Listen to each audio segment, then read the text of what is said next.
Waktu dalam doa dan renungan dari Katedral Kristus Raja Purwokerto, Rabu 13 Juli 2022, bersama saya Frater Yohanes Hari Gunawan Wibisono. Saudari-saudara yang terkasih dalam Kristus, mari bersama-sama kita renungkan sabda Tuhan hari ini dari Injil Matius bab 11 ayat 25 sampai dengan 27. Mari kita siapkan hati kita untuk berdoa.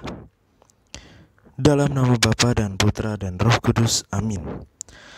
Semoga Tuhan beserta kita sekarang dan selama-lamanya. Inilah Injil suci menurut Matius. Dimuliakanlah Tuhan.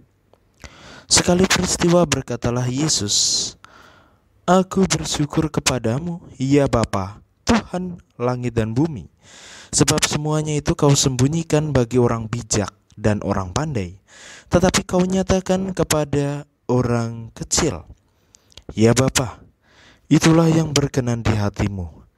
Semua telah diserahkan oleh Bapakku kepadaku, dan tidak seorang pun mengenal anak selain Bapa, dan tidak seorang pun mengenal Bapa selain anak, serta orang-orang yang kepadanya anak berkenan menyatakannya." Demikianlah sabda Tuhan. Terpujilah Kristus.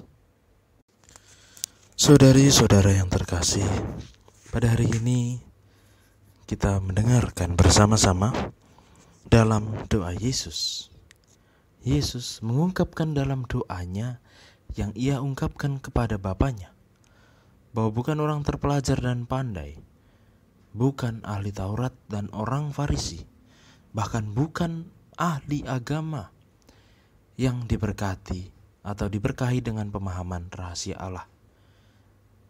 Akan tetapi sesungguhnya anak-anak yang paling sederhana, murid-muridnya, itulah yang diberkahi dengan pemahaman akan rahasia-rahasia Allah.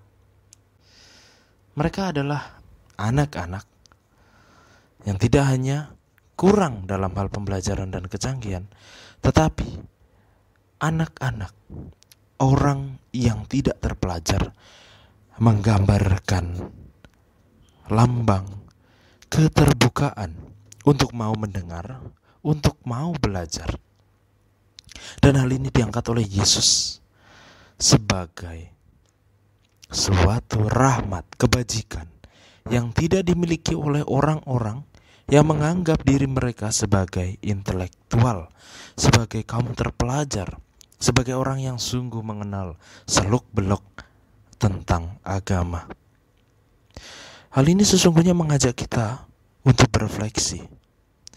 Kita, orang yang sukses, orang yang memiliki banyak prestasi, orang yang memiliki banyak pencapaian, gelar, pujian, apakah kita sudah bersikap untuk sungguh terbuka, mau belajar, mau untuk rendah hati mendengarkan?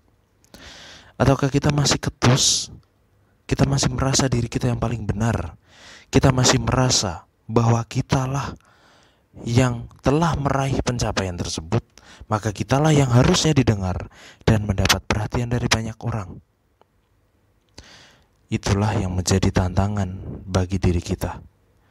Mari, Yesus sendiri berbicara dalam doanya.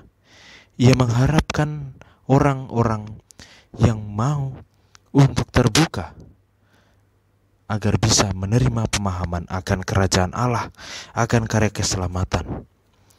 Dan kita diajak untuk bukan bersikap seperti batu, tetapi bersikap seperti air yang mau mengikuti kemanapun arah membawa air tersebut. Tentu tujuannya pasti dari hulu menuju ke hilir.